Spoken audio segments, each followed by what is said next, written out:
आबादी की प्यास बुझाने वाला तालाब आज खुद है प्यासा। राम राम दोस्तों, कैसे हो आप सब। मैं उम्मीद करता हूँ आप सब ठीक होंगे। भोपाल का ऊपरी तालाब अब प्यासा हो चुका है। शहर पर जल का संकट छाया हुआ है और भोपाल झीलों का शहर आज अपनी सबसे बड़ी धरोहर ऊपरी बोझ तालाब के सूखने की त्रासदी का सामना कर रहा है। यह तालाब जो शहर की 40% पेयजल आपूर्ति करता है, मृत भंडारण यानी डेड स्टोरेज से महज 6.55 फीट ऊपर है। 20 जून 2025 को जल स्तर 1658.55 फीट दर्ज किया गया था, जो हाल ही के वर्षों में सबसे निचला स्तर माना जा रहा है। मानसून की देरी और बढ़ती गर्मी ने स्थिति को और ज्यादा गंभीर कर दिया। क्या भोपाल की यह ऐतिहासिक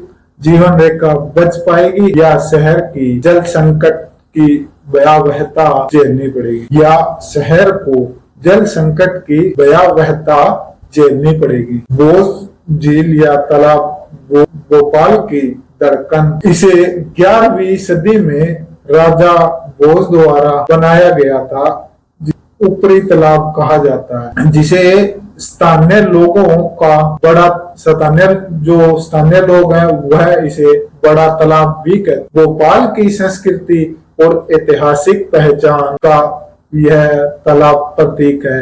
यह न केवल पेयजल का स्रोत है बल्कि मछुआरों की आजीविका और जैव विविधता का आधार भी है। लेकिन आज यह तालाब संकट में है। भोपाल नगर निगम बीएमसी के अनुसार तालाब ने फरवरी से जून 2025 तक 3.9 फीट पानी खोया है, जिसमें मई जून में प्रतिदिन 0.054 फीट की तेज गिरावट दर्ज की गई है। टाइम्स ऑफ इंडिया की माने तो 20 जून 2025 तक संकट के कारण ऊपरी तालाब की दुर्दशा के कई कारण हैं। मानसून की देरी और अनियमित बारिश ने तालाब को रिचार्ज होने से रोका है।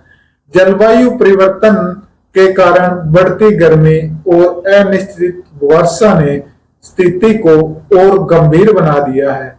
इसके अलावा तालाब के जल ग्रहण क्षेत्र में अतिक्रमण ने इसकी क्षमता को 25% तक कम कर दिया है। एक एक्स पोस्ट के अनुसार 1995 में तालाब का क्षेत्रफल 39.8 वर्ग किलोमीटर था, जो 2025 में घटकर 29.6 वर्ग किलोमीटर तक रह गया है।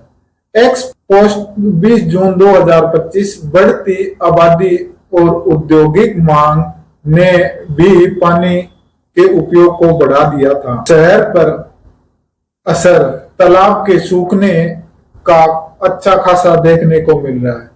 असर भोपाल वासियों को साफ साफ दिख रहा है। कई इलाकों में पानी की कटौती भी शुरू हो चुकी है, तो लोग टैंकरों पर निर्भर हैं।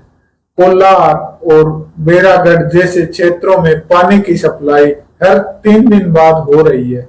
एक स्थानीय निवासी शांतिबाई कहती है, पानी के लिए घंटों इंतजार करना पड़ता है। हमें टैंकर का खर्चा हम जैसे गरीबों के लिए मुश्किल है। मछुआरों की आजीविका भी खतरे में है, क्योंकि कम पानी और प्रदूषण ने मछलियों की संख्या को काफी हद तक घटा दिया है या कम कर दिया है।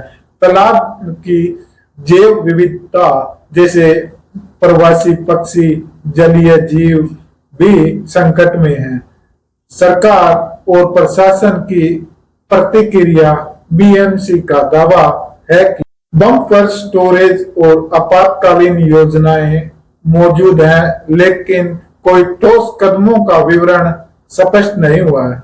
टाइम्स ऑफ इंडिया 20 जून 2025 के अनुसार मुख्यमंत्री डॉक्टर मोहन यादव ने मार्च 2025 में तालाब के संरक्षण के लिए अवैध निर्माण को हटाने के निर्देश भी दिए थे।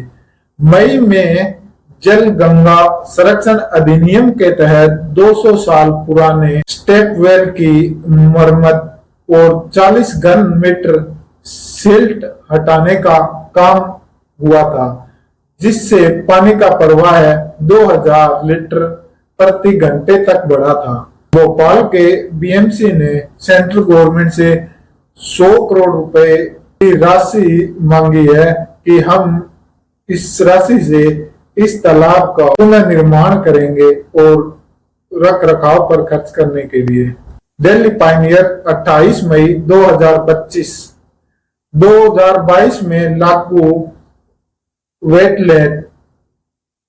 वेटलैंड संरक्षण और प्रबंधन नियम 2017 के तहत एक संयुक्त समिति भी बनाई गई थी जो पर्यावरणीय कानूनों के पालन और अतिक्रमण पर नजर रख रही है।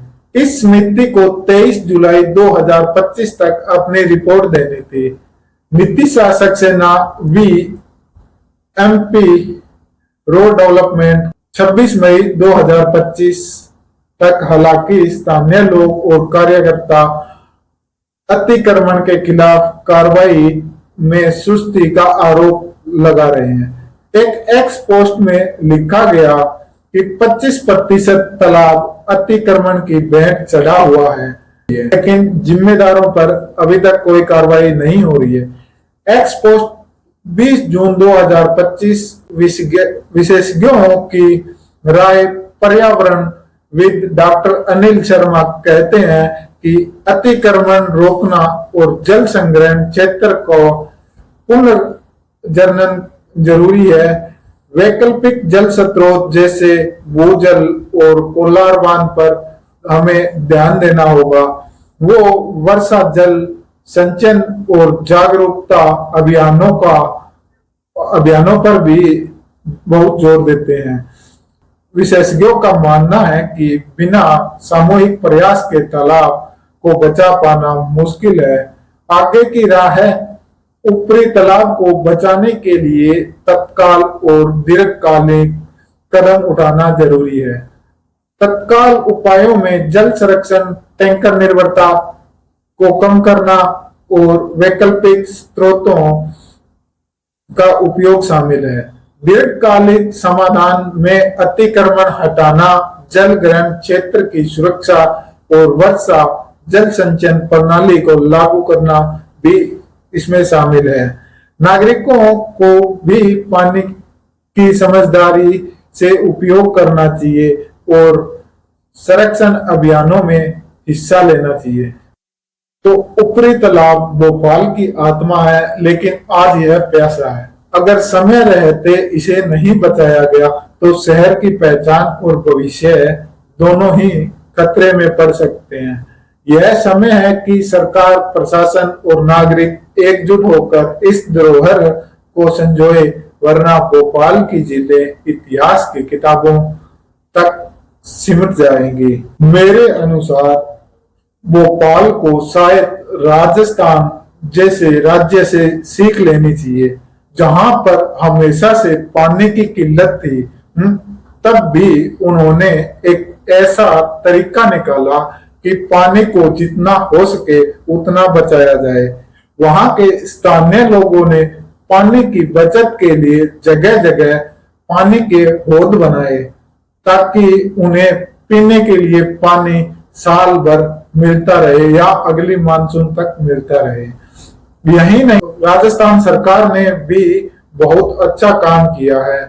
पहले की जितनी झीलें हैं वो राजस्थान में अभी तक भी सेफ हैं, लेकिन भोपाल अपनी चीजों को, अपनी झीलों को क्यों नहीं संभाल रहा है? वो अपनी झीलों को क्यों सिमटता जा रहा है? क्या यह सिर्फ भोपाल सरकार की जिम्मेदारी है या फिर भोपाल के आम नागरिकों की भी? लेकिन आम नागरिक अपने लिए सोचते हैं, पर वो आने वाली पीढ़ियों के लिए नहीं सोचते कि जब आज हमें पानी की इतनी दिक्कत हो रही है तो हमारी आने वाली पीढ़ियां पानी कहां से लाएंगी। तो दोस्तों, मैं इतना ही चाहूंगा कि हम राजस्थान या भोपाल को न देखें, हम जहां भी रह रहे हैं हमें जितना हो सके पानी का कम से कम प्रयोग करना चाहिए और पानी को बचाना चाहिए, क्योंकि आज जिस तरह जलवायु परिवर्तन हो रहा है और भूजल स्तर जैसे नीचे जा रहा है, तो यह एक बहुत बड़ा मुद्दा है। भारत ही नहीं, पूरे संसार में जितने भी ग्लेशियर हैं, आज हम अंटार्कटिका को सबसे ठंडी जगह मानते हैं, लेकिन बदलते जलवायु परिवर्तन के कारण वह ग्लेशियर भी अब काफी पिघल रहा है। और भारत के ग्लेशियरों का तो कहना ही क्या, मतलब भविष्य में हमें पीने के लिए पानी सिर्फ न के बराबर ही मिलेगा। एक समय ऐसा आएगा कि जैसे हम आज के टाइम पेट्रोल खरीदते हैं, ठीक उसी तरह हमें इनके स्टेशन पे जाके पीने के लिए पानी खरीदना पड़ेगा। वैसे तो अभी अमूमन बिक ही रहा है, 20 रुपए लीटर हम खरीद रहे हैं, लेकिन आजकल वो हमारा चलन है, यह पानी सादा नहीं पी रहे।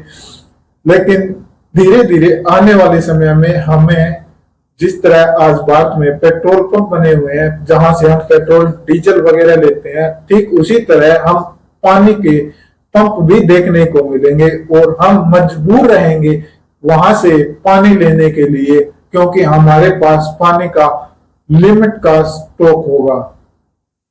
और फिर हम जवाब देंगे सरकारों को कि सरकार ने ये नहीं किया, सरकार ने इस क्षेत्र में काम नहीं कर रही। लेकिन आज हम भी तो इस मुद्दे को लेकर के काम नहीं कर रहे। हर देश, हर सरकार हमें बार बार कह रहे हैं, समझा रहे हैं, और हर सरकार अपनी तरफ से योजनाएं ला रही है। जल है तो कल है, लेकिन हमारे कानों पर जूं भी नहीं रेंगती। तो आज के लिए इतना ही। मैं माफी चाहता हूं अगर आपको मेरा बोलना अगर गलत लग रहा हो तो सॉरी, और वीडियो को अंत तक देखने के लिए धन्यवाद। हाँ, अगर आपको आज का मुद्दा अच्छा लगा हमारा और कुछ सीखने को मिला, तो यह जानकारी सिर्फ अपने तक मत रखिए, अपने जानकारों तक भी भेजिए। और आओ हम मिलकर, जिन्हें यह हमारा मुद्दा अच्छा लगा, हम सभी आपस में मिलकर इस कड़ी में एक साथ होकर चलते हैं।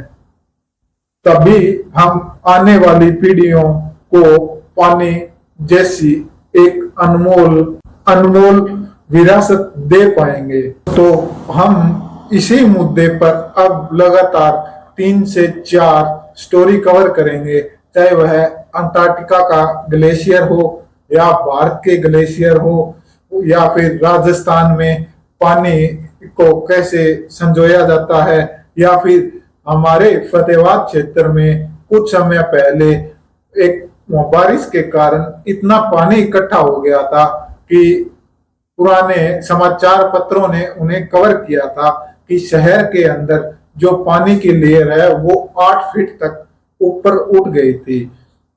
तो यह सभी क्या कारण थे कि एक शहर में इतना बड़ा जल स्तर बारिश का इकट्ठा हो जाता है और हम आज परेशान हो रहे हैं। इसमें कहीं ना कहीं सरकार नहीं, हमारा खुद का भी बहुत बड़ा दोष होता है, और हम उस मुद्दे पर स्टार्टिंग में ध्यान नहीं देते हैं और फिर हम पछताते हैं कि अब इसमें सरकार नहीं कर रही। उस समय लोग यहाँ के एमएलए दूड़ा राम को कह रहे थे कि आपने पानी की निकासी का प्रबंध नहीं किया, तो क्या सिर्फ यहाँ के जो स्थानीय विधायक हैं यह उन्हीं का ही मुद्दा है? क्या वही आकर के हमारी यह समस्या देखेंगे? क्या हम इसमें खुद से कुछ नहीं करेंगे? आज तो हमारे हरियाणा में यह भी कहा जाता है, बोलो रे मरण दे नहीं, इसका काम है, 4 जूत पड़ेंगे अपने आप सुधर जाएगा। है कि बोलो इसने 2 पीछे मिलेंगे, ये तो 2 रुपया खातर काम कर रहा है, अपना के लग गए हैं, बोले जान दे करण दे। अपने हरियाणा में ज्यादातर लोगों की यही सोच है और यही सोच हमें आज तक ऐसी स्थिति में लेकर आ रही है। मेरा यह बताने का मकसद है न कि किसी की भावनाओं को ठेस पहुंचाना है, और हमें जल को अगली पीढ़ी के लिए बचाना है और इसमें जितना हो सके उतना हमें कदम उठाना है। आज जैसे कुछ समय पहले हरियाणा और पंजाब भी इस मुद्दे पर लड़ रहे थे। अब यहाँ तक कि वहां पर पंजाब ने अपनी पुलिस सिक्योरिटी भी तैनात कर दी थी कि हरियाणा अपने हिस्से का पानी ले चुका है, हम उसे और पानी नहीं देंगे। वह मुद्दा धीरे धीरे बहुत बड़ा बन गया था, जबकि पीछे किसान आंदोलन में पंजाब कहता था कि हरियाणा तुम्हारा छोटा भाई है। जब पानी की के लिए अब की सरकारें लड़ रही हैं, जहां दो राज्य भी लड़ रहे हैं और दो देश भी लड़ रहे हैं, हर जगह पानी की लड़ाई है और यह लड़ाई आज एक बहुत बड़ा मुद्दा बन चुकी है। तो हमें इस विषय में कोई न कोई महत्वपूर्ण कदम तो उठाना ही पड़ेगा। खाली सरकारें अकेली कुछ नहीं कर सकती, जब यानी कि आम जनता सरकार की मदद ना करें। जब हम ही जल नहीं बचाएंगे तो सरकार क्या कर लेगी अकेली। धन्यवाद।